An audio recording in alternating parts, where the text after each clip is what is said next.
Emergency Poker New England Action Update.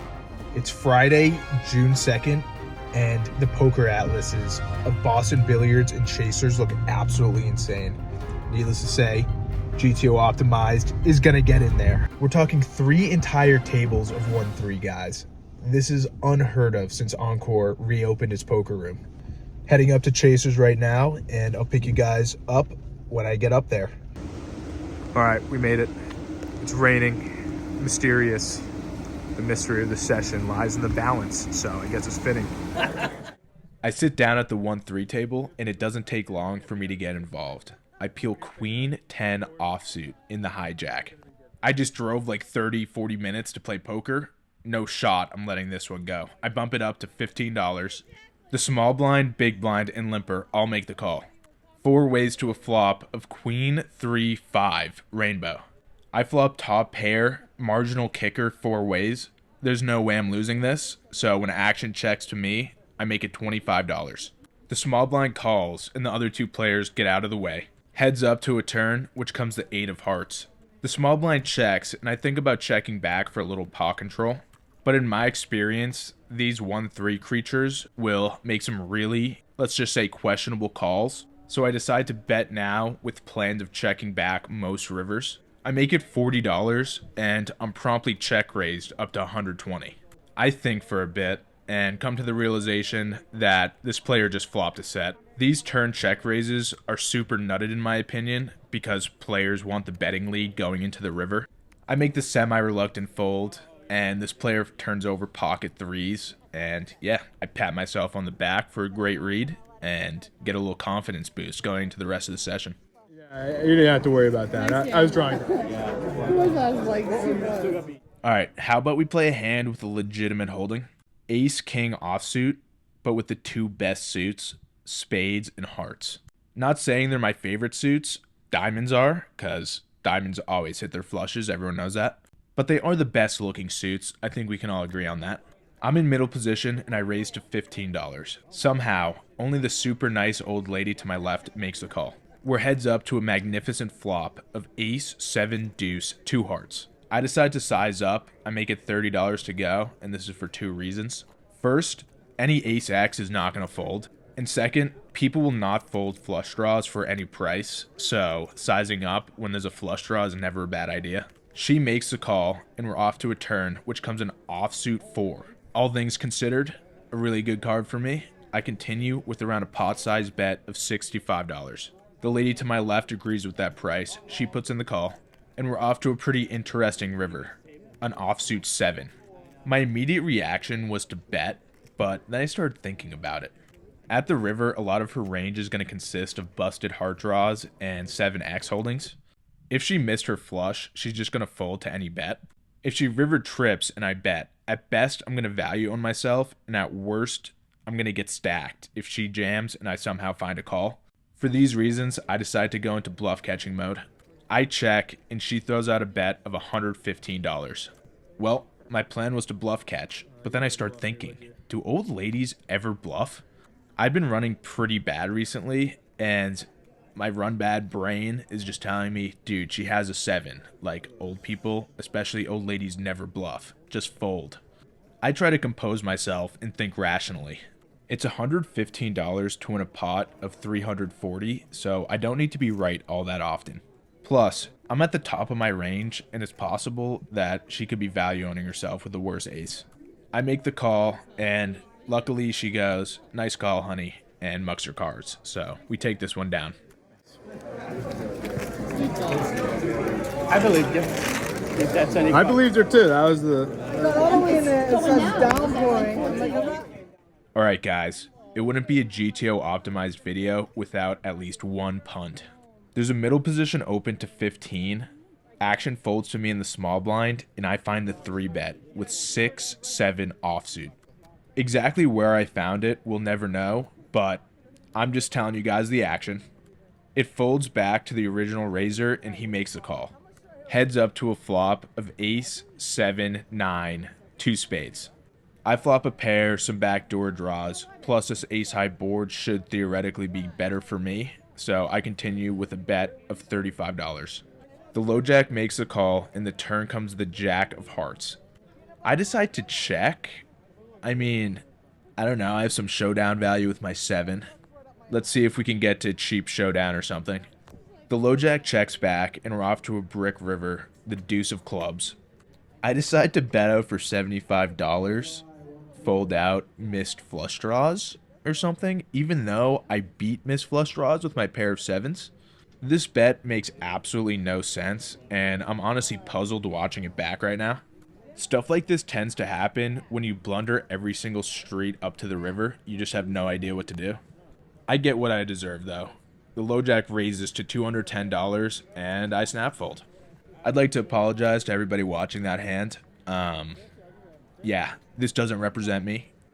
I don't know what happened, guys. Maybe it wasn't even me playing. Maybe I was possessed. I don't know. But either way, like and subscribe for more awesome punts like this, and let's get on to the next hand. Go the camera. I don't think I got the 50. You got Isn't the it the number? Alright guys, here at GTO Optimized, we try to balance our punts with our well-played hands. That way the vlog cannot be exploited. There's an under the gun open, action folds to me, and I peel pocket 8s. If I call, everybody behind me is going to call. It's one of those tables, so I 3-bet up to $45 with hopes of isolating an out-of-position player. The plan works perfectly. It folds around to under the gun, and he makes a call. The flop comes ace jack 5 rainbow. Obviously a bad flop for my hand, but a really good flop for my range. I'm ready to blast off all 3 streets, but then under the gun, donk leads into me for $50. I contemplate all 3 options. I think folding's probably fine. Calling, horrible idea. Raising as a bluff? The more I think about it, the more I start liking it. I start thinking of hands I'd raise for value in the spot, and there's obviously quite a few. Stuff he's never going to have, flatting out of position, stuff like pocket aces, pocket jacks, and ace king. Hands he could possibly have with this line, but I think I have a little more of, stuff like ace queen and ace jack. Plus, these donk bets are usually not signs of strength, but signs of fear, so I decide to go for it. I bump it up to $150. Under the gun thinks for a bit, and makes the fold. Felt pretty good to find the bluff here, especially after punting a few hands prior. Tuition. That's the tuition. Alright guys, this next one's a fun hand. The $6 straddle's on. There's 5 limps to me, and I peeled jack 8 of hearts in the big blind. I have a pretty decent hand, so I decided to squeeze up to $30. Looking back, I think I should be squeezing up to like $40 or $50 with all the dead money out there. In fact, it was much too small, as the straddler calls, and then 3 of the other limpers call, guys. So we're going to be 5 ways to a flop. It comes jack, 9, 6 with 2 diamonds. First to act, I go for a bet of $65. There's a good chance I have the best hand right now, and I want to fold out hands that have a decent amount of equity, stuff like overcards and lower pairs. Plus, I want to get value from straight and flush draws as well. Only the under the gun straddler makes the call. The turn is not great. It's the 3 of diamonds. The main draw I was worried about comes in, and I think is just way too thin to go for another street of value, so I check. Under the gun is the same lady from the ace king hand, and she throws out a bet of $165. I think I have a pretty easy fold here, so I throw my hand in the muck, and she starts laughing and flips over ace 9, no diamond. So to answer the question, do old ladies bluff? Well, this one certainly does. She absolutely owns me in this hand. Gotta give credit where credit's due. Well played.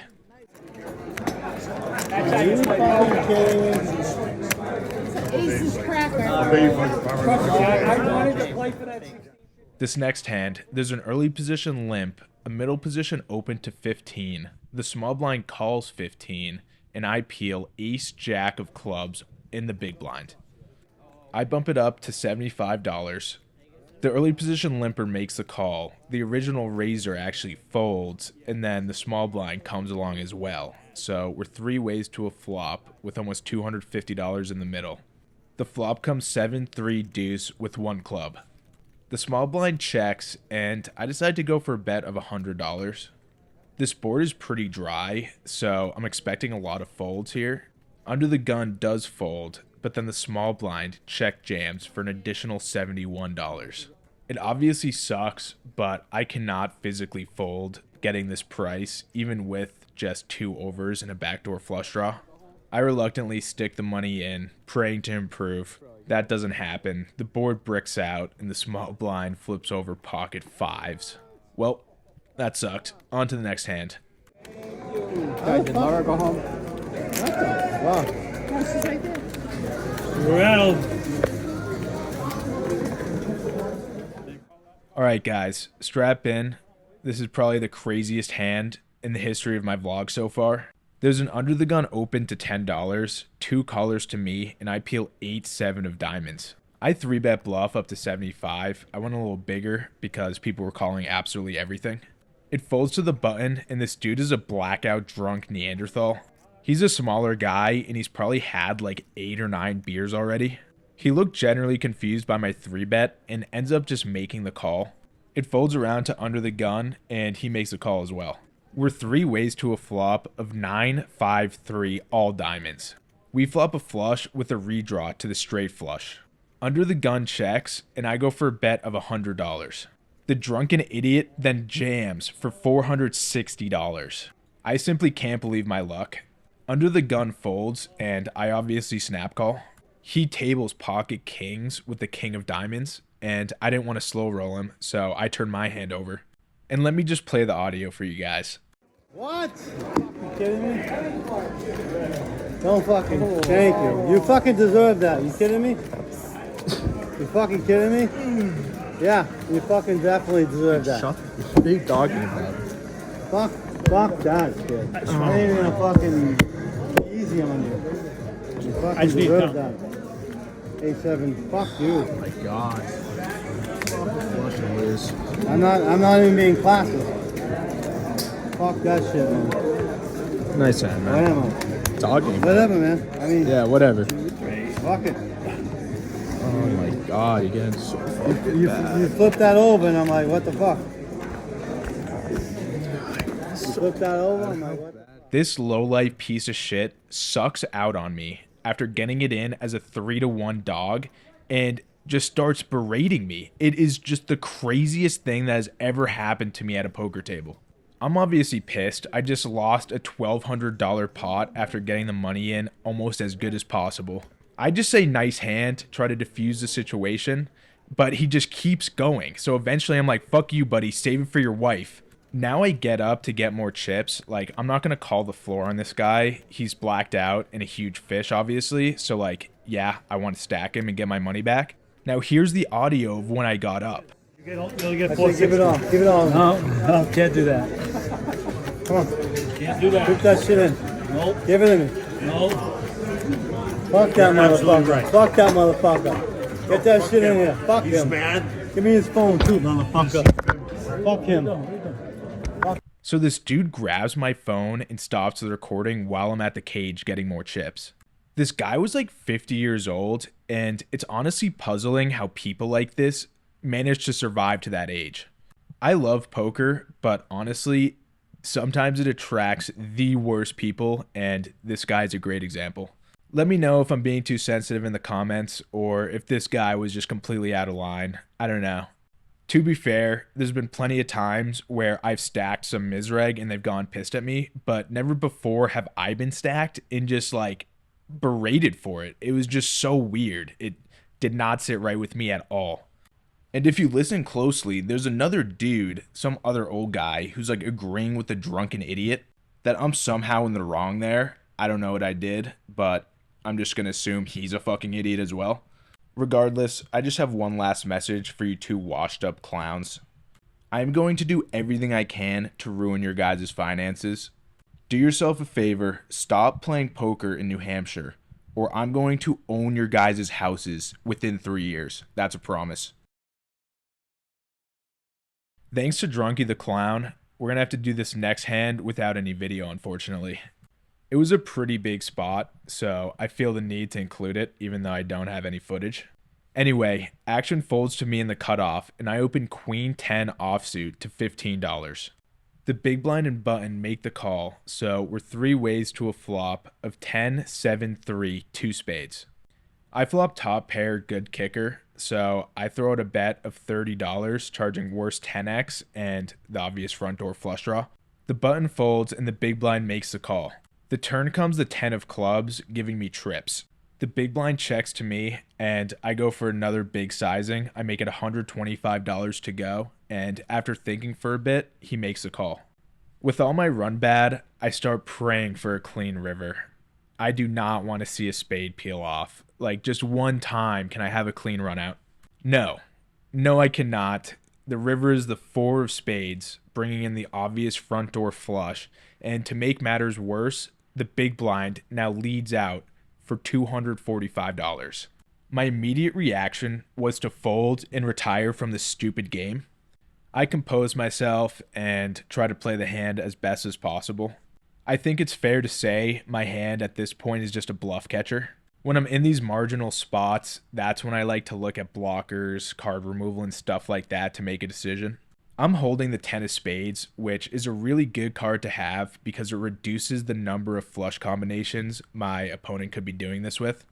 So holding queen 10 with the 10 of spades, I think it just has to be a call. I'm going to lose a bunch of the time, but that's okay. This is not one of those times, guys. I stick in the money and he immediately mucks, and while doing so, I see that he had the ace of spades. This was only like 5 minutes after the 8-7 hand, so I'm pretty happy I was able to compose myself and not let the tilt from the last hand inhibit my thinking process. Alright guys, I think that's going to do it for this week's video. If you've been enjoying the content, please like and subscribe, leave a comment, and maybe send my channel to a couple of your poker buddies and we can grow this thing together. Alright guys, here's the outro. Alright guys, I was in for 1100, out for 840, so a loss of $260. Featured comment right here. I'll give my last thoughts on the session. Overall, I thought I played pretty well. Unfortunate not to run good in a couple big spots, otherwise it would have been an easy $1,000 win, but that's poker. I'm more just upset about how that guy treated me, and I always try to be like a good guy at the poker table. I'm obviously there to win, but I also want the other players to like have a fun atmosphere to play. I think it makes the games better. Regarding the guy that grabbed my phone, I think that was way over the line. Just unacceptable behavior in my opinion, but stuff like that will happen. There's horrible people everywhere in the world. Poker is no exception. Not gonna let it get me down. I love grinding out these videos for you guys, learning more about the game of poker, and hopefully teaching you guys some stuff that I learn. Thank you for all the support. It's been crazy for such a new channel. And yeah, I'll see you guys next week. So stay tuned for more videos.